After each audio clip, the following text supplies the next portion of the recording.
How to allow access to photos on CapCut mobile. Hello guys and welcome back to the channel. In today's video, I'm going to show you how you can grant CapCut access to your photo library on iOS and Android devices, enabling seamless import and editing of your media files within the application.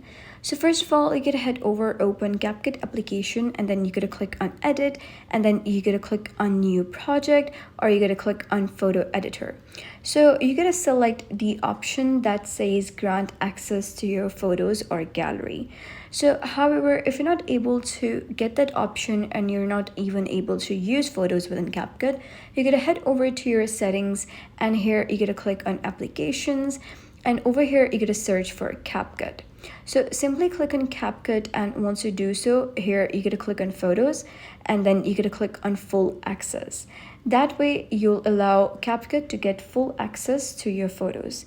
If you're not able to get this option, then you gotta go back to your settings again. So over here you gotta click on screen time, and then you're gonna scroll down, click on content and privacy restrictions. Here you're gonna toggle it off if it is toggled on, and then you're gonna go back again to your applications, go to CapCut and simply click on photos and allow full access, and this will allow you to get full access from your CapCut mobile to your photos. So that's it for today's video. If you found this guide helpful, give it a thumbs up and don't forget to subscribe for more helpful tutorials. I'll see you in the next video.